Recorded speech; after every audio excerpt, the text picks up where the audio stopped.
Assalamualaikum warahmatullahi wabarakatuh. Yang terhormat Bapak Kepala Sekolah ataupun yang mewakili, yang saya hormati dan saya banggakan, Bapak Ibu Guru SMP Negeri 1 Cikijing yang sudah menyempatkan hadir. Alhamdulillah, semoga kita selalu semangat memberikan perubahan, memberikan inovasi-inovasi terhadap anak didik kita.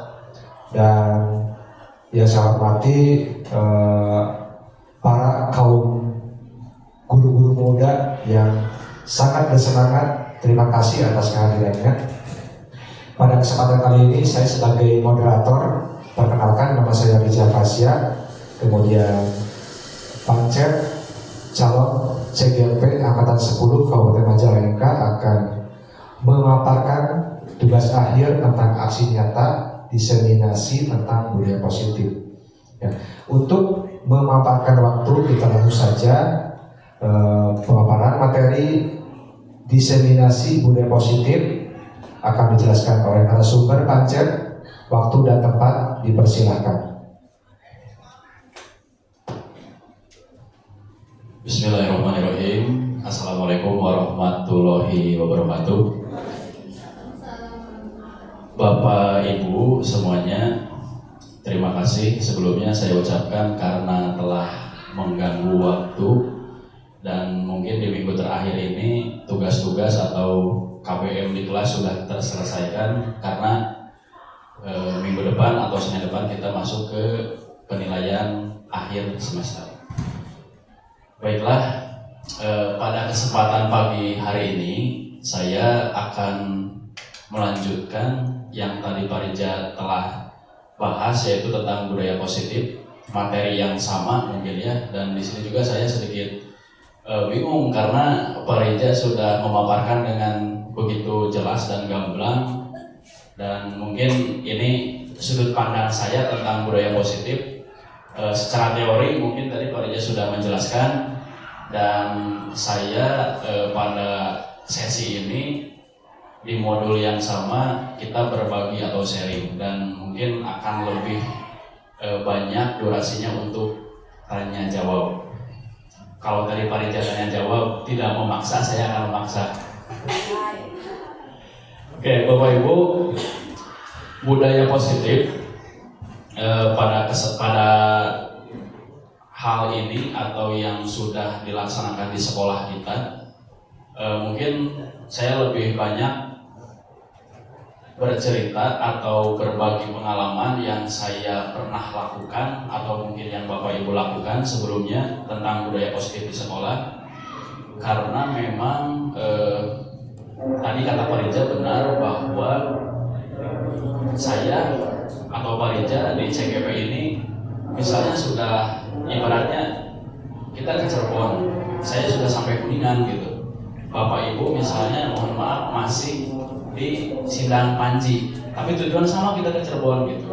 Nah, dalam hal ini saya ingin menjemput agar kita bersama-sama menuju arah atau tujuan yang sama. Nah, mungkin ke sana secara analoginya. Di sekolah kita ini memang saya pikir semua guru sudah dan akan atau sering melaksanakan budaya positif.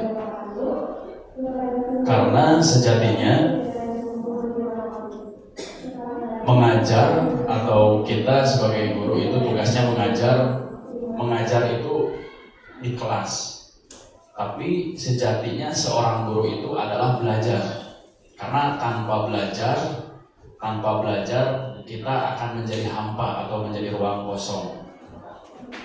Yang paling penting menurut saya di kurikulum Merdeka ini adalah bagaimana kita menjalankan kewajiban kita, karena guru itu adalah profesi yang dihadapkan pada makhluk hidup atau kepada manusia.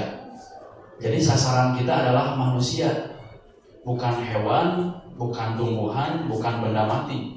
Jadi bagaimana interaksi kita dibangun setiap hari itu dengan makhluk yang mempunyai perasaan, mempunyai pikiran, mempunyai daya ingat. Kalau tadi Pak Rija mengibaratkan dalam bahasa Inggris mengistilahkan, kalau saya dalam bahasa Sunda mungkin guru teh singkatan tina digugu jeung ditiru sami gitu nya. Jika bahasa Inggris Pak Rija tadi student do. Nah kalinya maksudnya makna nama gitu. Jadi leres kita sebagai guru, murid itu akan memperhatikan secara tidak langsung. Bahkan mungkin mereka itu akan menyukai pelajaran yang kita ampu itu karena kepribadian kita. Resep diajar olahraga teh, nah aku nomor resep panceng. Resep teh nyai rambut mah krimis we. Cek baru date. Tapi budak lalaki mah teu resepeun sabab bending gitu. Lamun sama aja rambut bending. Identik tapi itu masalah. Resepna kamu ade lalaki mah. Jadi sedikit mungkin saya meloncat ke depan. Benar tadi kata Pak Rija di sebelumnya bahwa setelah mengikuti di budaya positif ini modul 1.4 ada materi penghukum. Saya juga sering melakukan, misalnya kalau ada siswa yang melakukan kesalahan, contohnya bolos atau misalnya dia berbohong atau kesiangan, pasti tindakan kita itu kalau guru muda mungkin ya didasari dengan emosi gitu. Emosi bukan emosi gelut gitunya, beria sanes, tapi emosi kesel. Nah, itu kesel. Nah, yang jatuhnya adalah menghukum. Kasiangan, lari 10 keliling. Pernah gitu, saya melakukan seperti itu pernah gitu. Tapi setelah mengikuti program ini, oh ternyata salah. Tidak boleh berbentuk hukuman atau melibatkan fisik. Psikis juga jangan gitu. Atau misalnya kita membentak atau misalnya ada tindih ke anak, walaupun anak tersebut melakukan kesalahan yang sangat fatal. Kecuali dalam olahraga, anak tersebut kesiangan, jam pertamanya olahraga, boleh itu lari. Kalau kesiangan jam pertama ada yang pakai baju olahraga, pelajaran apa jam pertama olahraga, lari 10 keliling tenang naon, pamit itu mah. Karena nanti akan disambung ke pelajaran olahraga. Terkecuali kalau misalnya pelajaran yang lain, nah itu mungkin lebih ke konsekuensi, nanti dibahas di bab selanjutnya. Nah, jadi Bapak Ibu, saya hanya mengingatkan bahwa tugas kita adalah guru itu sasarannya manusia, benda hidup, jadi kita harus menyesuaikan, merelevansikan apa yang kita pikirkan, apa yang ada di dalam kurikulum, ada yang KIKD, kalau misalnya 13, bagaimana ini tersampaikan ke siswa. Pemahaman kita tentang materi akan berbeda dengan pemahaman siswa. Nah, pada hari ini mungkin kita lebih memperbanyak metode atau media-media pembelajaran supaya siswa nyaman dan bisa belajar dengan senang di kelas. Di modul budaya positif ini ada 6 hal. Yang pertama, disiplin positif dan nilai-nilai kebajikan universal. Yang kedua, teori motivasi, hukuman dan penghargaan, restitusi. Yang ketiga, keyakinan kelas. Kelima, 4, kebutuhan dasar manusia dan dunia berkualitas, restitusi. 5, posisi kontrol, restitusi. Segitiga, restitusi. Dari ke-6 modul ini cukup melelahkan kerja ya, di modul ini dari awal sampai akhir. Jadi setiap bab disiplin positif itu ada 16 bagian yang harus kalau kita bisa saja kita langsung klik. Tapi biasa gitu, kedah dibaca sabab di handap teh aya kolom komentar urang teh sesama CGP teh kedah silih komen, masihan pendapat, silang pendapat gitu. Si Ibu A pendapatnya ya tentang disiplin positif dan nilai-nilai. Nah, ku urang teh kedah di komentaran, kan bingung gitu. Ada komentar, baik Bu, benar sekali, saya setuju. Ada teh ini kedah panjang. kan bingung gitu. Nah jadi itu satu. Terus seueur gitunya kata B, kita tahu semua mungkin tugas kita bukan hanya mengajar ke kelas, bukan hanya mendidik, tapi ada juga tugas tambahan di sekolah. Nah, Bapak Ibu juga mungkin merasakan atau mempunyai hal yang sama. Tugas tambahan kita di sini sebagai apa? Nah, itu yang memberatkan, bukan memberatkan, yang harus pinter-pinter kita sebagai CMGP, saya mungkin dan Pak Rija membagi waktu. Itu yang menjadi kekhawatiran di awal. Tapi alhamdulillah sekarang sudah menyesuaikan, tinggal menjalani dan tinggal menjalani dan menerapkan sedikit-sedikit di sekolah. Nah, dari keenam poin di budaya positif ini, yang pertama itu disiplin positif dan nilai-nilai kebajikan universal. Secara teori, disiplin positif merupakan salah satu cara penerapan disiplin yang bertujuan untuk menumbuhkan kesadaran serta memberdayakan peserta didik tanpa imbalan, penghargaan atau reward, ancaman atau hukuman. Dari pernyataan ini, seringkali kita berhadapan dengan siswa. Bukan hanya mengajarkan materi ke kelas, menyelesaikan tujuan pembelajaran. Tapi saya sering memperhatikan bagaimana Bu Ria dengan Pak Andi mengobrolkan peserta didik. Bagaimana Bu Ucu dengan siswa, dengan orang tua. Nah, itu yang sehari-hari kita jalani. Pak Jaja juga sama dengan 8C-nya. Nah, hal-hal ini atau ilmu-ilmu ini yang harus kita miliki, bagaimana caranya bisa memfasilitasi siswa agar mereka mempunyai rasa disiplin itu bukan karena imbalan atau diberikan penghargaan atau ancaman dan hukuman. Nah, seringkali kita ngobrol itu dengan siswa ketika menyelesaikan masalah. Intinya kita ingin menegakkan disiplin di sini. Intinya itu. Sekarang sudah dibentuk piket. Ini secara keseluruhan, secara umum. Kalau misalnya kita dengan individu di kelas itu kan hanya kita aja sebagai wali kelas dan anak didik kita di kelas tersebut. Tapi secara umum, secara keseluruhan, secara umum di sekolah itu ada piket dan melibatkan banyak siswa. Nah, yang saya garis bawahi itu adalah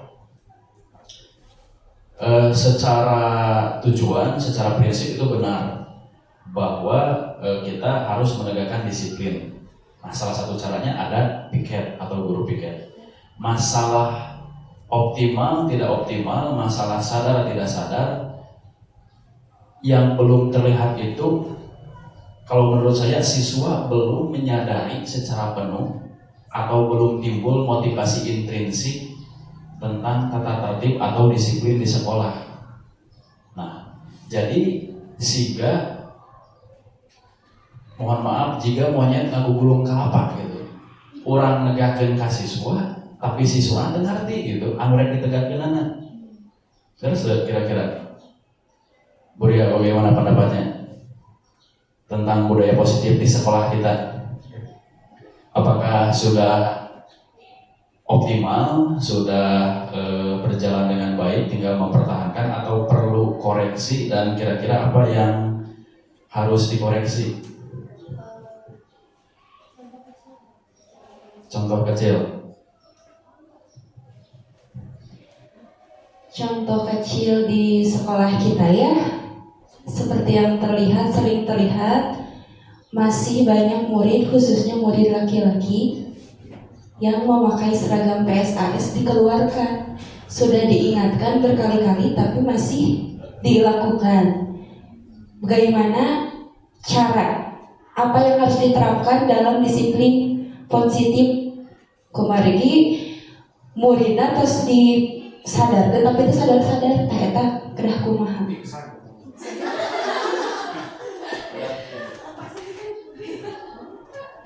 Ya, terima kasih Bu Dina telah memberikan masukan dan koreksi yang budaya positif di sekolah kita. Nah, jadi yang ingin saya garis bawahi dan kita sepakati bersama tentang budaya positif dalam hal ini disiplin positif. Siswa di sekolah kita itu mungkin tidak semua ya, tidak semua, hanya beberapa. Mereka itu belum sadar. Nah, di sana kan menumbuhkan kesadaran, belum sadar tentang apa yang dia lakukan gitu. Jadi dari rumah ke sekolah itu tujuannya ya sekolah we gitu. Sekolah itu di jalan aya naon gitu. Ieu imah di imah teh aya naon, aya kamar, aya WC, aya dapur kan gitu. Nah, jadi ke sekolah teh, di sekolah teh aya kelas naon, diajar naon, materi naon. Bahkan saya pernah bicara ngobrol dengan salah satu siswa, penjajah keterangan jadwal pelajaran. Ayeuna pelajaran naon? Naonnya Mas, pelajaran naon? Nanya ka baturan. Nah, kan nama guru sama belum tahu, sering kebalik misalnya. Yang sering itu misalnya pernah ke Pajajah ya? Balik ke Pajajah nanti menuju calik ayah nah, bagaimana kira-kira? Nah, ini butuh pemikiran bersama tentang menegakkan kesadaran kepada siswa agar siswa itu datang ke sini itu sadar gitu, ada motivasi intrinsik dari tumbuh dari dalam dirinya bahwa kita sadar datang ke sekolah itu yang pertama ingin mendapatkan nilai kebajikan, bukan hanya sekedar ingin mendapatkan pelajaran bahasa Sunda, olahraga, IPA, IPS, bukan, tapi ke sekolah itu menumbuhkan nilai-nilai kebajikan yang nantinya akan mereka bawa sepanjang hayat sebagai manusia yang utuh. Karena kita di sini di sekolah menengah pertama, lanjutan dari sekolah dasar, program di SMP atau materi-materi di SMP usia 13 sampai 15 tahun mereka memiliki karakteristik seperti ini. Selanjutnya kita didik, kita bina, kita berikan kontrol. Selanjutnya ke SMA, ya nanti urusan guru-guru di SMA beda lagi. Selanjutnya ke perguruan tinggi, selanjutnya nanti bermasyarakat. Yang paling penting dari disiplin positif dan nilai-nilai kebajikan universal ini adalah bagaimana kita membina, mendidik siswa agar mereka bisa cakap ketika nanti bermasyarakat di lingkungan. Tidak menjadi pencuri, tidak menjadi orang yang berbohong, tidak melakukan kekerasan. Nah, karena yang menjadi, seringkali kita melihat berita di televisi, siswa SMP misalnya tawuran. Nah, kita tidak ingin seperti itu. Siswa SMP misalnya mengalami kekerasan yang perempuan misalnya. Nah, kita tidak ingin seperti itu. Nah, bagaimana caranya penumbuhan budi pekerti itu diterapkan di sekolah? Dan yang terakhir, siswa disiplin itu bukan karena imbalan, penghargaan, atau ancaman. Pokoknya lamun baju tadi asupkeun ka jero dipotong bajuna, digunting. Itu kan ancamannya, berarti mau sadar-sadar gitu. Sarang hiji, mun misalnya aya nu nganggo sepatu bodas, seringkali bodasnya nyaleker. Nyaleker kan di sekolah. Nah, itu tekenging. Tekenging itu kalau kena hukuman gitu. Jadi mau sadar-sadar. Nah, caranya kumaha, caranya konsekuensi gitu. Dan nanti masuk di bab selanjutnya itu. Selanjutnya, nah ini sebagai pendidik tujuan kita adalah menciptakan peserta didik yang memiliki disiplin diri sehingga mereka berperilaku mengacu kepada nilai-nilai kebajikan universal dan memiliki motivasi intrinsik dalam perubahan perilaku ke arah yang lebih baik. Jadi Bapak Ibu jelas bahwa di sini kita mendidik itu bagian belajar, mengajar itu bagian dari mendidik. Jadi beda arti antara mendidik dan mengajar. Mengajar adalah bagian dari mendidik. Nah, dalam mendidik kita bukan hanya membina otaknya menjadi cerdas, bukan, tapi lebih ke karakter atau perilaku yang lebih baik ke depan. Nah, selanjutnya dalam disiplin positif dan nilai-nilai kebajikan universal, ini secara teori dari Dr. William Glasser yang ditulis melalui choice teori. Anu digaduh ku guru atau yang dimiliki oleh guru agar bisa menertibkan siswa adalah teori kontrol. Nah, jangan buat teori kontrol. Teori kontrol ini bagaimana kita bisa mengontrol murid. Guru mengontrol murid. Sebetulnya tidak bisa mengontrol murid jika ia tidak mau. Harus ada dorongan sendiri dari diri murid. Penguatan positif, efektif, dan bermanfaat. Semisal wujukan atau nasihat-nasihat. Jika terlalu dalam, murid bisa ketergantungan dan tidak mandiri dalam mengontrol dirinya. Kritikan dapat membuat orang merasa bersalah, dapat menguatkan karakter. Kalaupun kita harus mengeluarkan kritikan kepada murid, maka kritiklah secukupnya. Dan kritikan tersebut harus membangun, bukan malah membuat murid tidak percaya diri. Dan yang terakhir, orang dewasa memiliki hak untuk memaksa.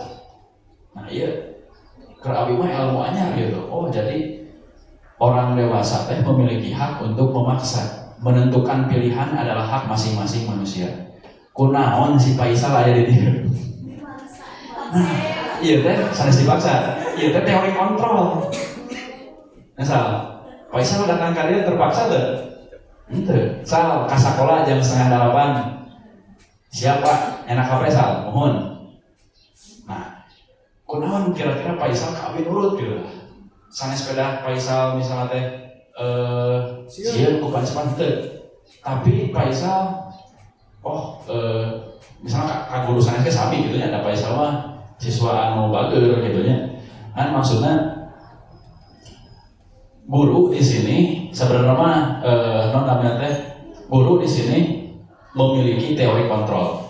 Teori kontrol tersebut bisa dimanfaatkan. Berarti bujuk leres dimanfaatkan kumaha carana budak nu tara sakola teh jadi sakola, jadi nurut ka urang.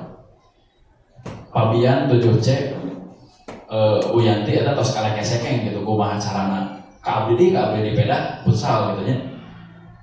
Nah, tara sakola terus masalah keluarga broken terus yang seueur lah permasalahan eta pameningali raraina mun menuju face to face gitu. Karunya jadi seueur anak mun Iwan Fals mah anak sekecil itu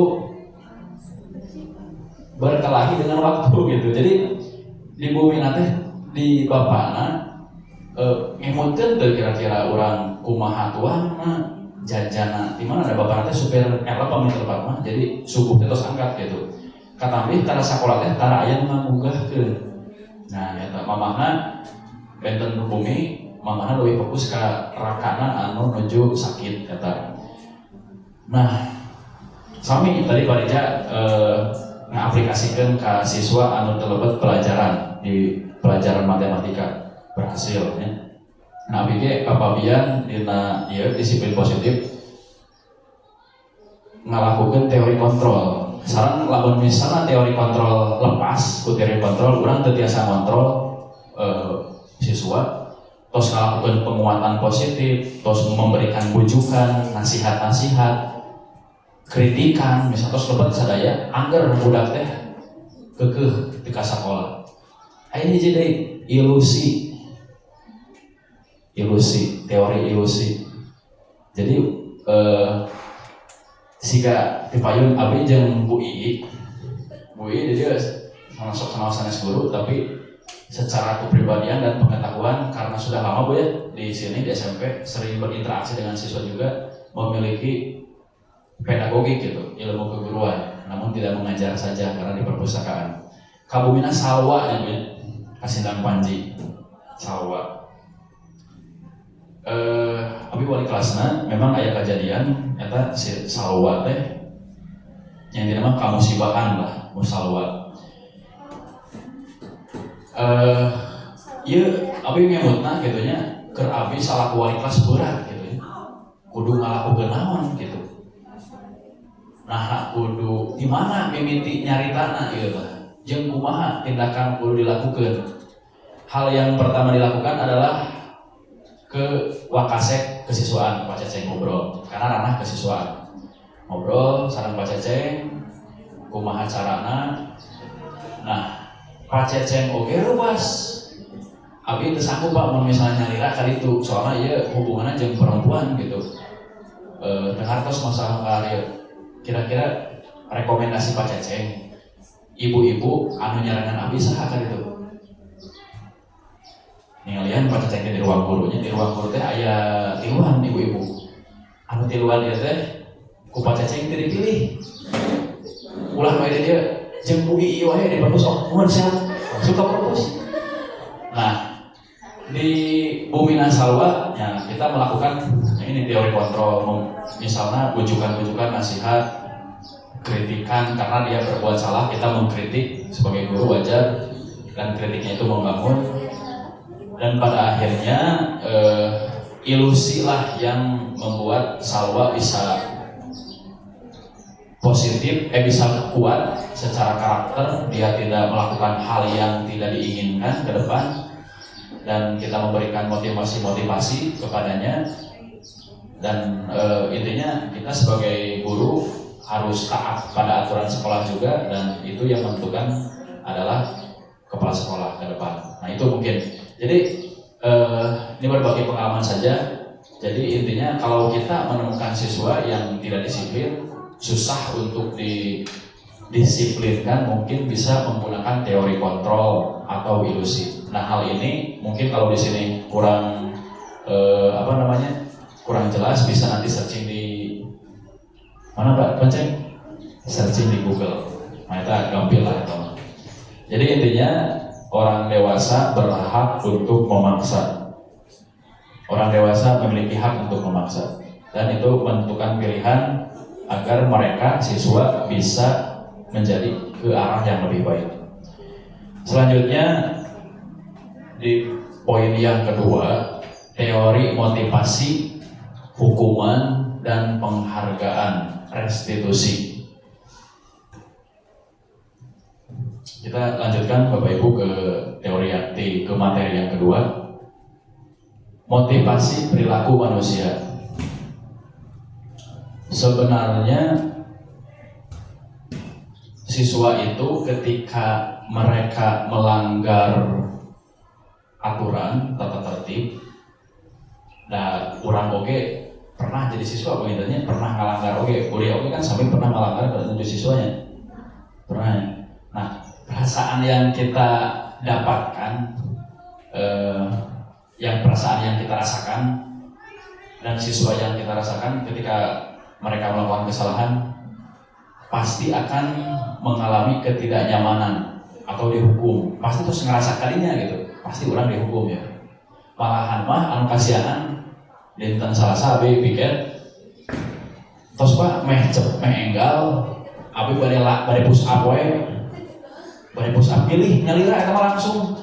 Berarti kan tos maksudnya tos sekarang tos gitu urang teh salah push up. Nah kan salahna panginten henteu kadinya gitu. Henteu padu aya push up, salah push up henteu. Ngan eta mah meh terek kemudian siswa tersebut jadi langsung mengajukan hukumannya yaitu push up. Motivasi perilaku manusia itu adalah yang pertama untuk menghindari ketidaknyamanan atau hukuman. Karena kita tidak mau mengalami hal yang tidak nyaman atau dihukum. Absen ge geuning harita mah aman. Tapi misalnya pas aya sidang ka dieu orang mengalami hal ketidaknyamanan atau takut dengan hukuman. Tapi eta mah maksudnya lebih ke ke aturan gitu ya. Bukan ranah kita itu. Terus yang kedua, untuk mendapatkan imbalan atau penghargaan dari orang lain, apresiasi. Ini yang menjadi motivasi perilaku manusia. Selanjutnya, untuk menjadi orang yang mereka inginkan dan menghargai diri sendiri dengan nilai-nilai yang mereka percaya. Ketika kita menjadi guru atau siswa mempunyai impian ingin menjadi apa nanti ke depan, itu kan berarti mereka menginginkan sesuatu dan menghargai dirinya. Pasti kalau misalnya sudah mempunyai impian, cita-cita, dan setiap kali pembelajaran di kelas, kayaknya kita sebagai guru, kalaupun tidak tiap pertemuan, harus menyisipkan rek jadi naon ya di kelas ieu teh. Coba saha misalnya, hayang jadi naon kapayun ge cita-citana, hayang jadi anu. Nah pasti kalau mereka sudah mempunyai prinsip, memiliki cita-cita ke depan ingin menjadi apa, orang selaku guru terkedah capek deh gitu. Nah, soalnya mereka sudah memiliki motivasi intrinsik akan mendisiplinkan diri sendiri gitu. Bakal ngondisikeun manehna, merenahkeun dirina. Karena kalau sudah mempunyai prinsip dan sudah mempunyai cita-cita ke depan, hal-hal lain pun tidak akan terpengaruh. Nah, yang kita sesalkan adalah dari sebanyak jumlah siswa yang ada di sini, itu mungkin hampir 70% siswa belum mempunyai prinsip atau cita-cita. Nah itu mungkin yang menjadi tugas PR kita sebagai guru, mendisiplinkan mereka, meyakinkan mereka, memberikan penghargaan atau reward ketika mereka melakukan suatu kebaikan. Tidak terus-terusan mengkritik boleh tadi ya, mengkritik boleh, tapi kritik tersebut membangun, tidak menjatuhkan mental atau mendownkan, tadi kata Pak Reza, mendownkan siswa tersebut atau menjatuhkan mentalnya.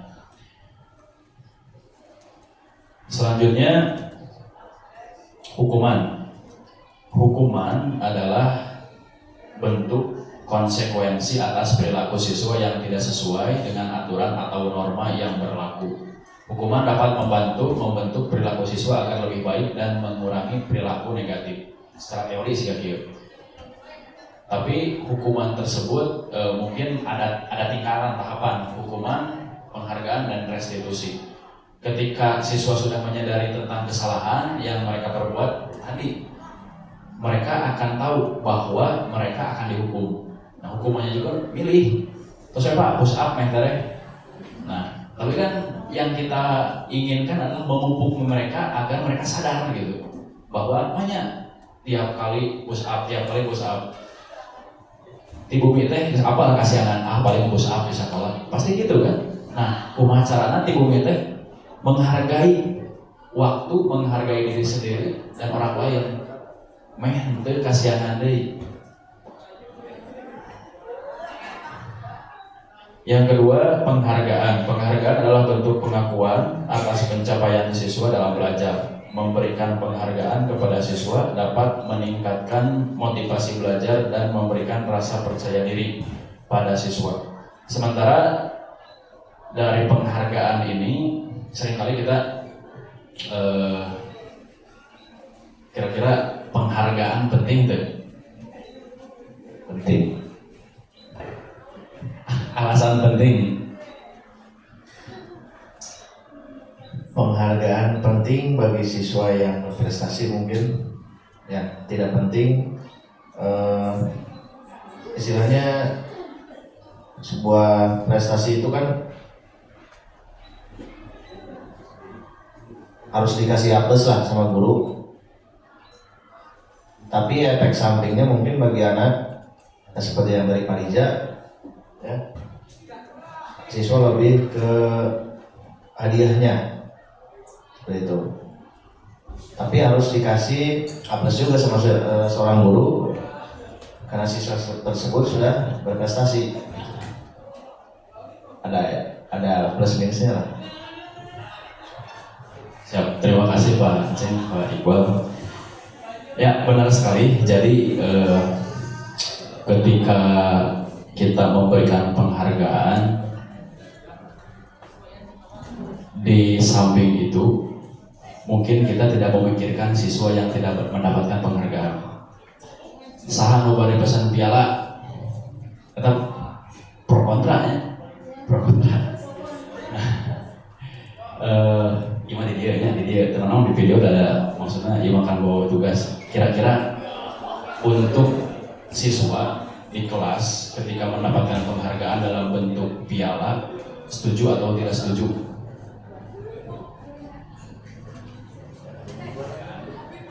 Kalau menurut saya setuju sekali. Soalnya kan dengan adanya penghargaan berbentuk piala, mungkin nanti bisa dijadikan penyemangat, motivasi buat anak untuk kedepannya gitu ya. Jadi kalau piala dia bawa pulang ke rumah,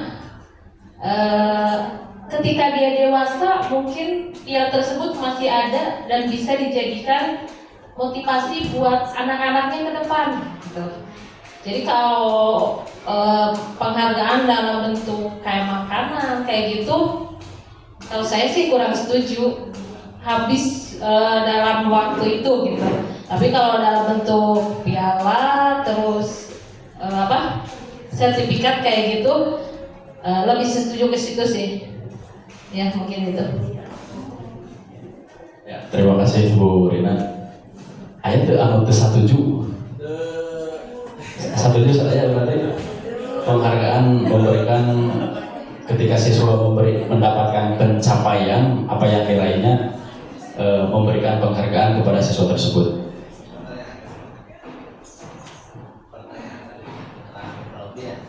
Sedikit Bu Rina, memang ada keresahan mungkin dari siswa sendiri ya, tentang pembagian trofi itu. Kebanyakan memang untuk pembagian trofi itu kita mengambil uang belanja trofi itu kan dari anak-anak. Nah, Pak, saya mah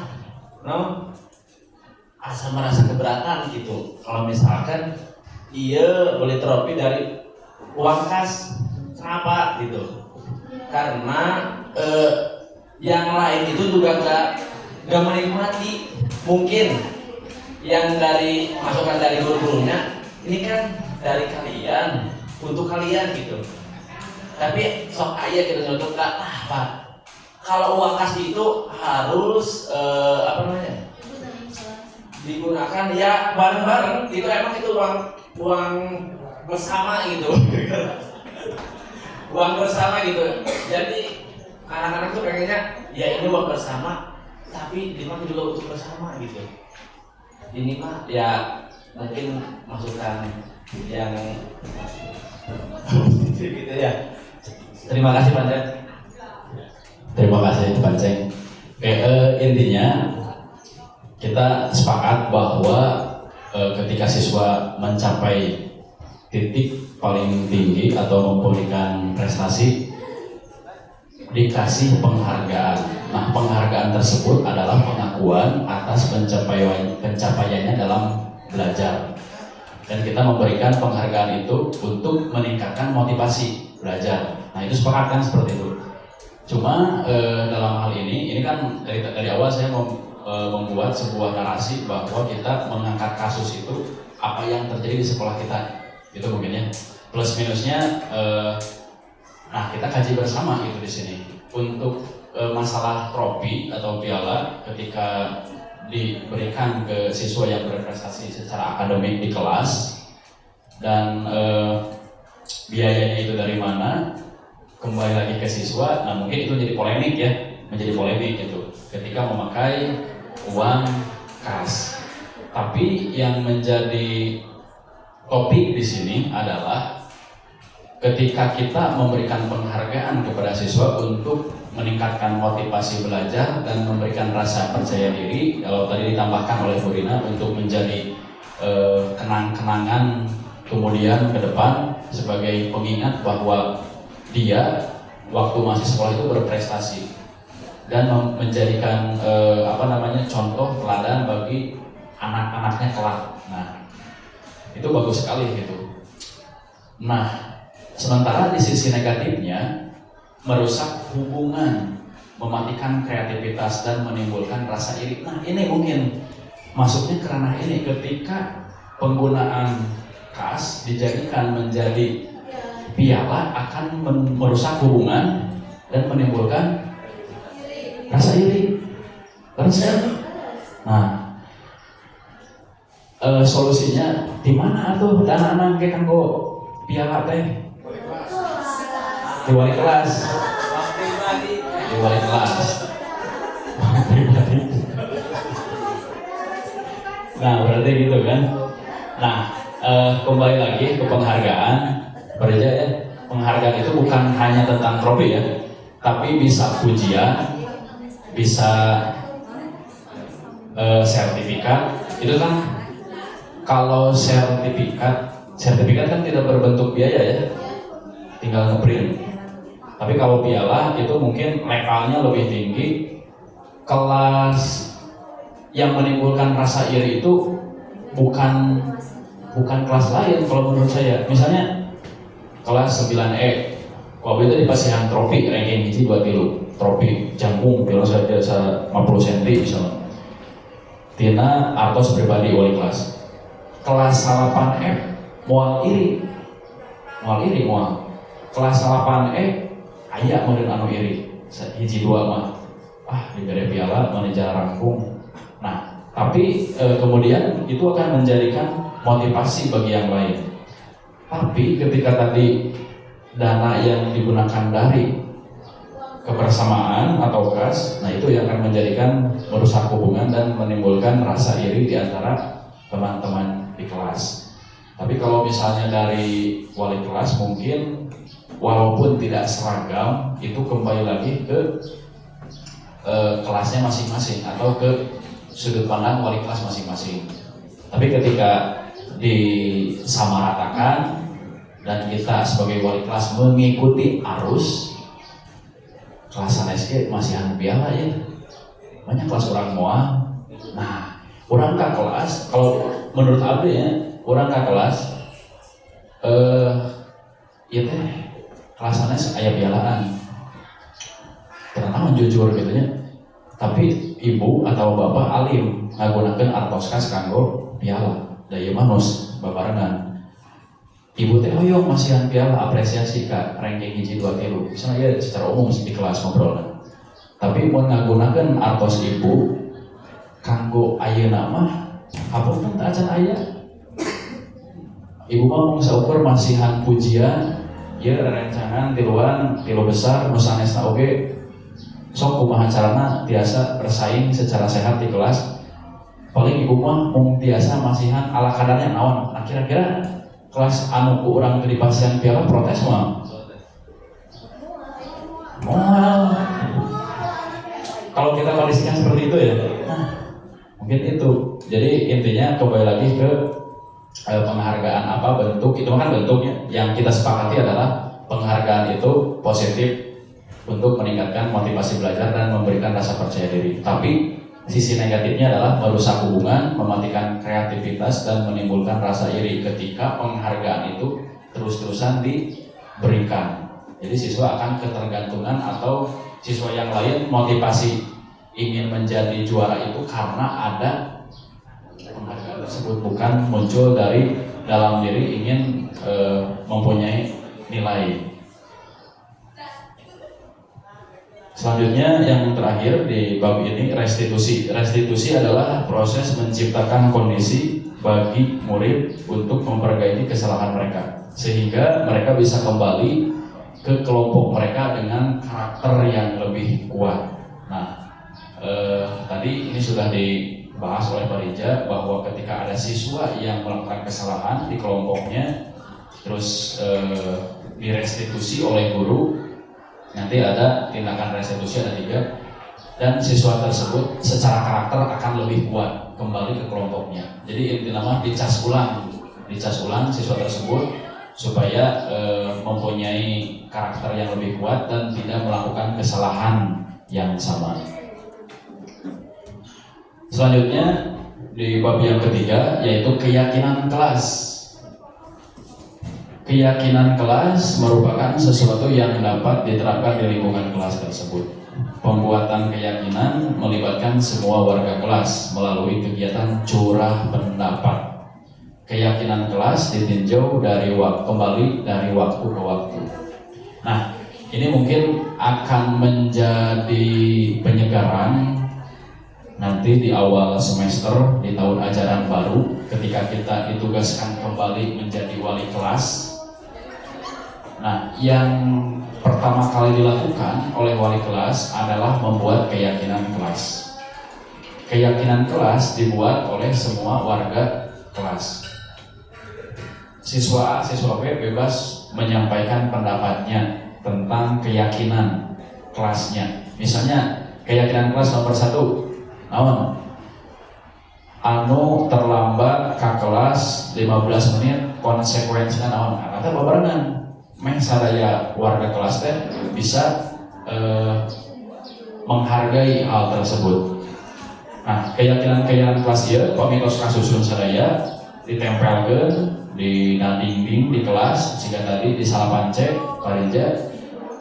Jadi semua warga kelas akan sepakat bahwa mereka mempunyai keyakinan di kelasnya dan menghargai hal-hal yang akan merusak hubungan, akan merusak citra kelas atau tidak akan melanggar tata tertib kelas dan sekolah.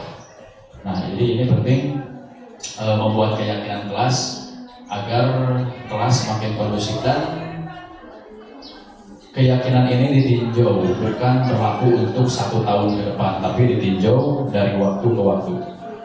Bila ada yang ditambahkan. Kalau misalnya ada yang kurang, ada yang keliru bisa dihapus atau ditambahkan yang baru.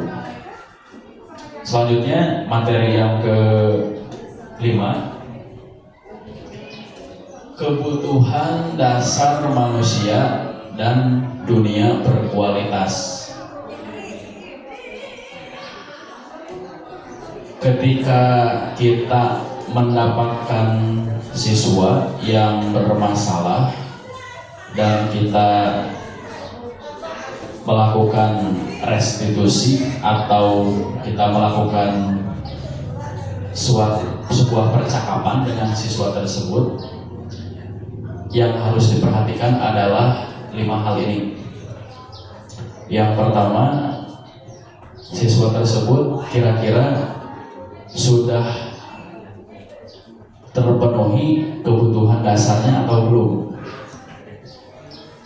Siswa tersebut kira-kira bermasalah teh kunaon, nah memang kurang kasih sayang dan rasa diterima, nah memang maneh nanti punya power, ingin penguasaan gitu dengan kelompoknya, nah memang main nanti ingin bersenang-senang wae, bung diajar, nah hayang bebas. Nah, saya kira siswa-siswa yang berada di sekolah kita ini mempunyai karakter yang berada di depan. Misalnya kita tahu Pak Waj,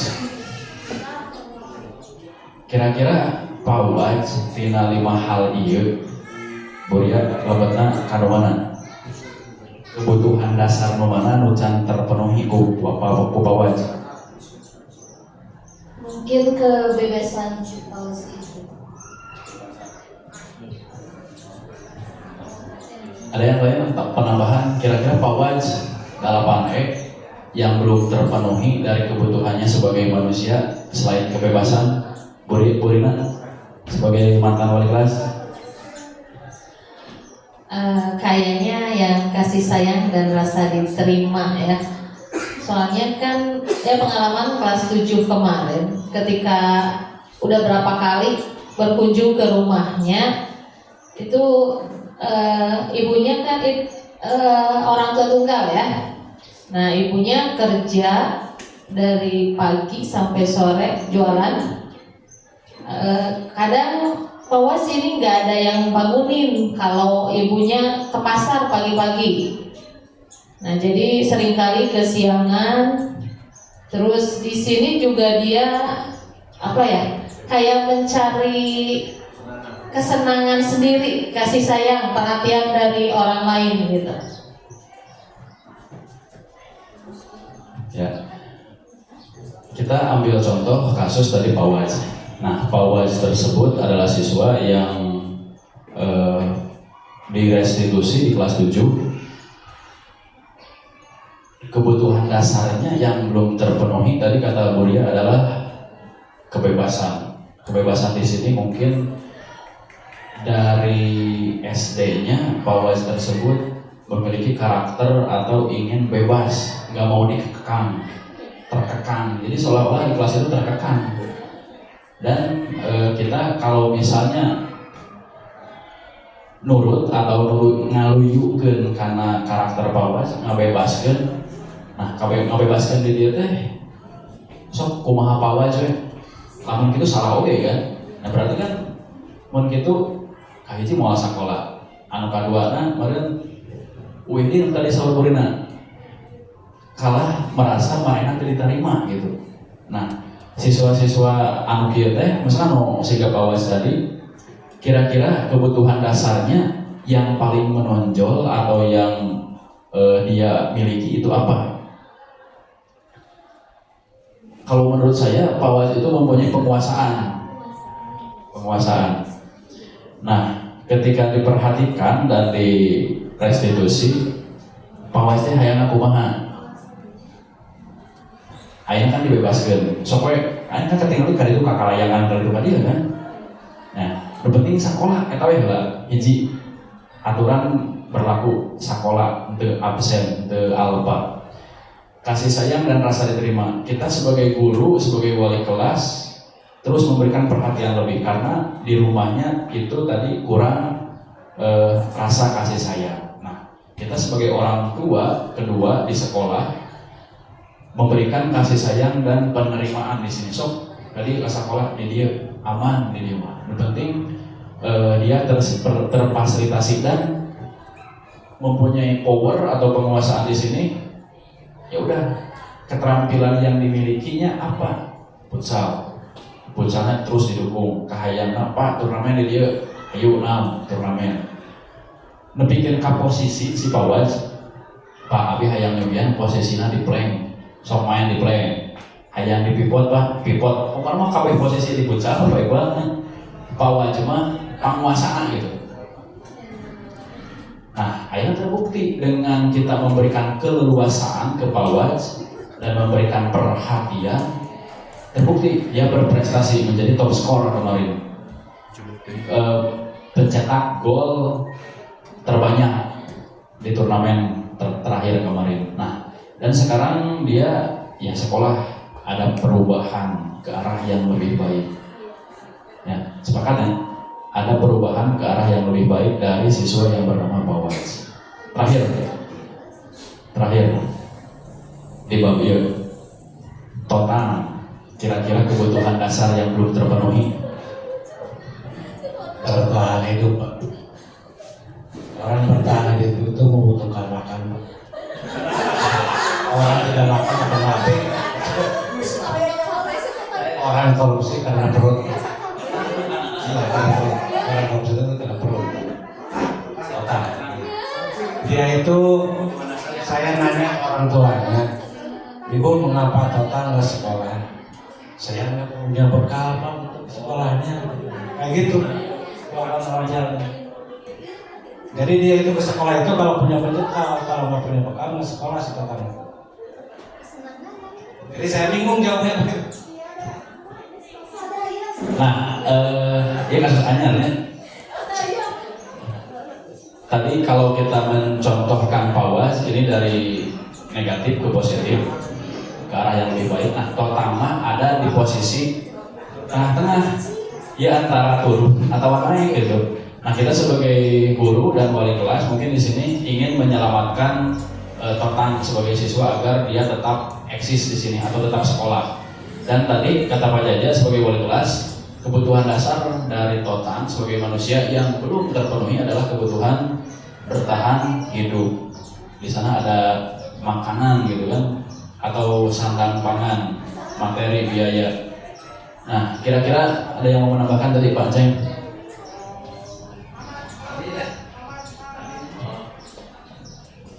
Sedikit pancet ya. Saya juga punya anak yang mungkin dibilang kata yang lain mah ini teh orang teh keras gitu. Cuma saya pernah ngajak orang tersebut itu dengan susah payah bahwa hampir sama kasusnya itu kayak Pawas gitu ya. Jadi orang tersebut itu broken home.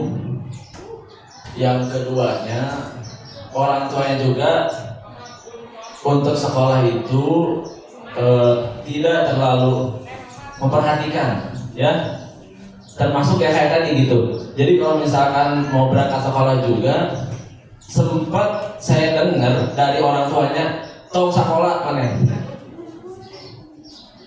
Karena apa? Orang tuanya pengen anak tersebut itu dia di pesantren, sedangkan anak tersebut itu pengen sekolahnya itu ya di sini gitu.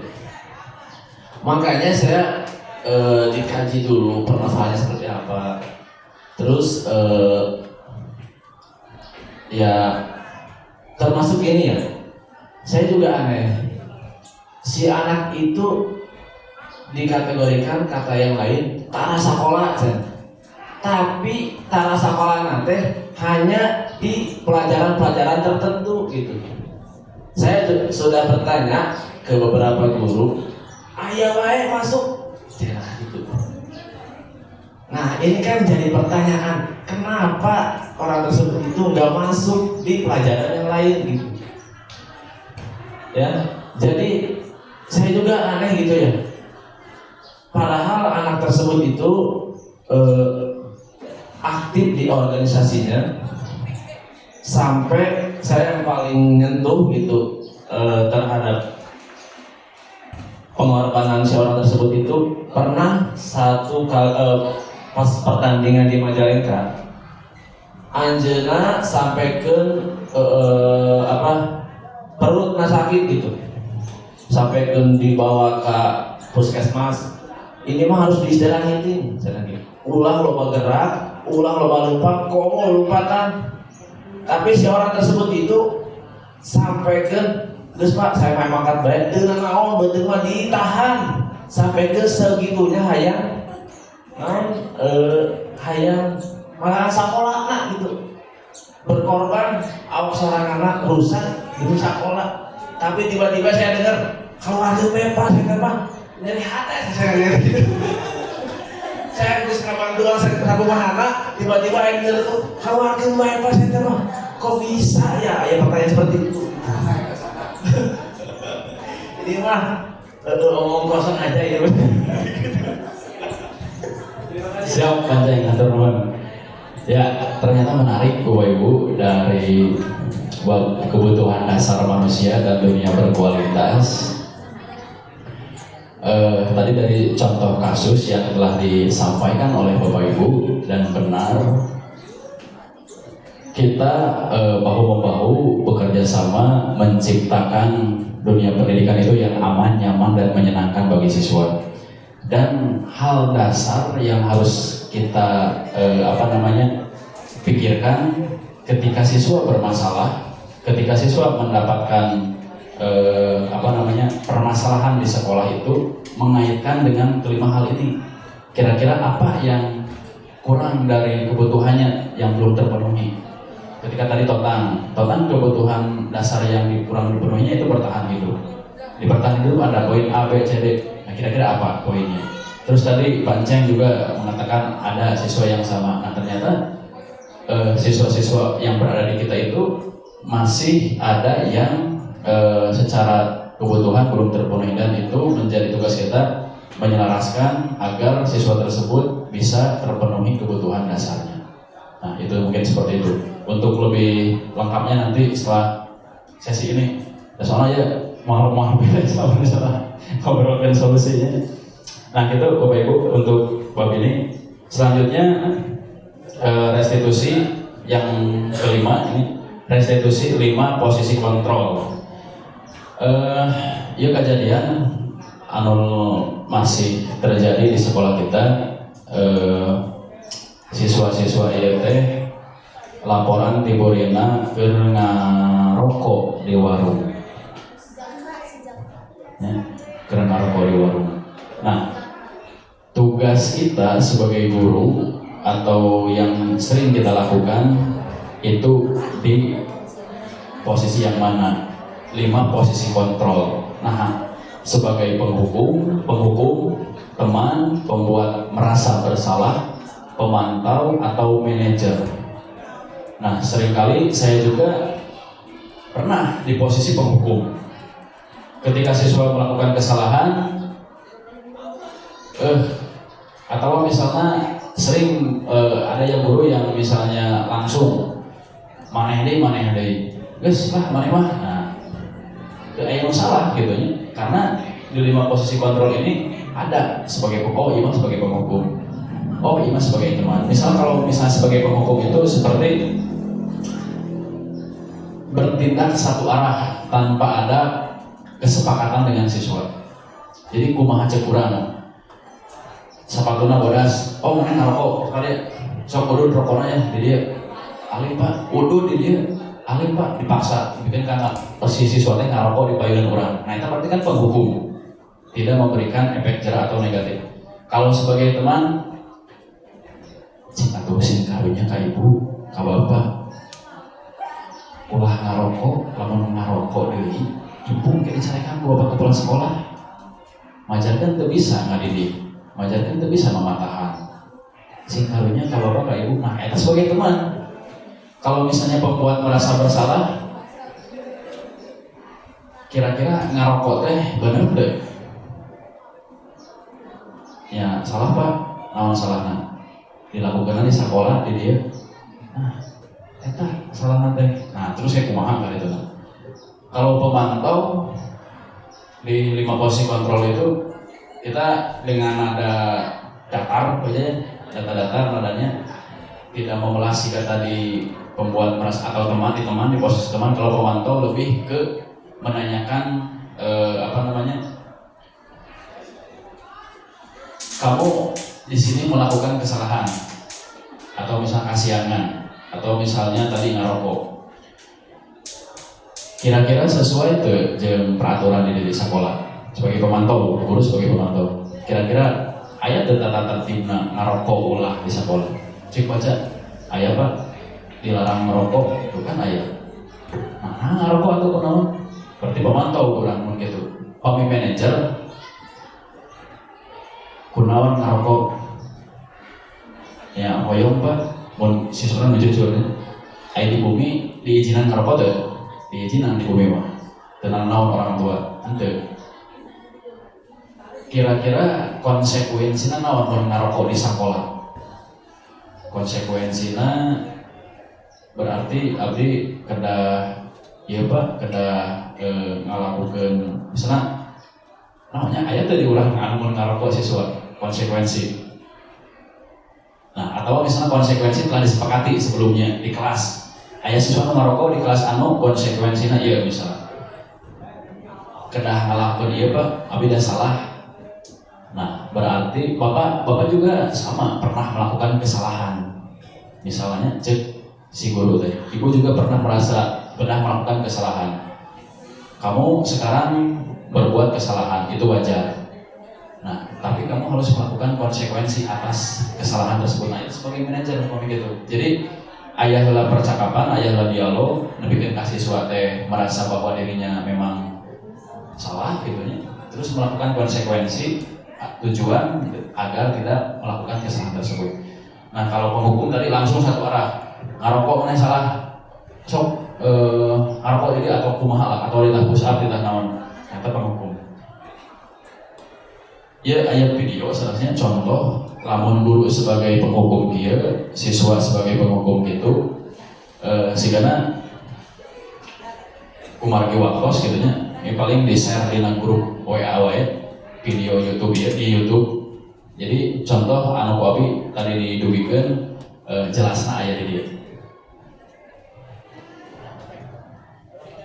Selanjutnya yang terakhir, restitusi, segitiga restitusi. Secara teori, segitiga restitusi adalah proses menciptakan kondisi bagi peserta didik untuk memperbaiki kesalahan mereka sehingga mereka bisa kembali pada kelompok mereka dengan karakter yang lebih kuat. Ini menurut Gosen. Selain itu, suatu proses dialog yang dijalankan guru atau orang tua agar dapat menghasilkan murid yang mandiri dan bertanggung jawab. Ini pengertian dari segitiga restitusi. Nah, segitiga restitusi itu ya, nuka hiji menstabilkan identitas, nuka dua validasi tindakan salah, nuka tilu menanyakan keyakinan. Nah, jadi nyambung di awal ke akhir. Menstabilkan identitasnya sebagai siswa, melakukan kesalahan. Validasi tindakan salah. Siswa teh menyadari kesalahan yang dia perbuat itu apa dan yakin dengan keyakinan yang sudah dibuat sebelumnya. Nah, ketika siswa telah sepakat dengan konsekuensi ketika melakukan kesalahan, mereka akan sadar sendiri dan akan menjadi siswa atau berperilaku yang lebih baik lagi ke depan. Teorinya menstabilkan identitas, teori validasi tindakan salah, menanyakan keyakinan. Nah ya, ini sami contoh video. Rapi sering terlambat sehingga banyak pelajaran yang tertinggal. Nah, upama orang ningali kasus siga kieu nya sami penyelesaiannya ku segitiga restitusi. Iki sami aya contoh video di dia ya simulasinya sarang rapi langsung. Tapi kayak di share sami kayak di grup. Kasus 2, hasil ulangan matematika AUPA dicontek oleh temannya. Ia marah dan tidak dapat menahan emosinya. AUPA 9D. Keulangan ditiron ku babaturan anak. Pas hasil ulangan aku guru bersangkutan di umumkeun hasilna teh leuwih rendah tibatan anu niron hasilna teh leuwih rendah tibatan anu niron leuwih tinggi. Ngambek teh emosi nyarekan di depan babaturanana di kelas, emosinya teh stabil. Nah terus raribut memancing keributan di kelas. Panggil lah AUPA teh, panggil AUPA terus di sini melakukan restitusi sami, menstabilkan emosi, terus menstabilkan identitas diri, menanyakan validasi tindakan salah dan menanyakan keyakinan. Sehingga tadi Rapi yang di kasus 1 sering terlambat dan AUPA di kasus 2 emosi ketika hasil ulangannya dicontek, mereka menyadari bahwa itu adalah perbuatan yang salah. Walaupun memang AUPA dicontek juga temannya salah, tapi tindakan yang harus diperbuatnya adalah dengan melaporkan, bukan memarahi temannya yang mencontek itu, melaporkan ke guru mata pelajaran atau ke wali kelas. Terima kasih Bapak Ibu untuk waktunya dan perhatiannya, dan juga tadi kita sharing berbagi pendapat, berbagi pengalaman tentang budaya positif di sekolah kita. Semoga Bapak Ibu bisa tergerak, karena menurut saya tugas sebagai guru itu tidak mudah. Kita mungkin sampai pensiun nanti, kalau saya pensiun 2053, sampai pensiun nanti tidak akan menjadi guru sakti. Guru sakti teh anu ngan saukur ka kelas, tidak memberikan dampak apapun di kelas, uih deui ka ruang guru tos uih. Daya memberikan dampak naon ka siswa, atau tidak menjembatani siswa, memberikan apresiasi penghargaan atau yang lainnya. Mungkin kita sepakat semuanya bahwa kita tidak ingin menjadi guru yang hanya mengajar, menularkan atau hanya mendikte siswa di kelas. Tapi kita ingin menjadi guru yang bermanfaat, menjadi amal ibadah, ladang bekal kita nanti kelak di alam barzah. Dan ada sebuah keterangan menyebutkan bahwa ketika ada seorang guru yang mau dihisab, dia mau dimasukkan ke neraka.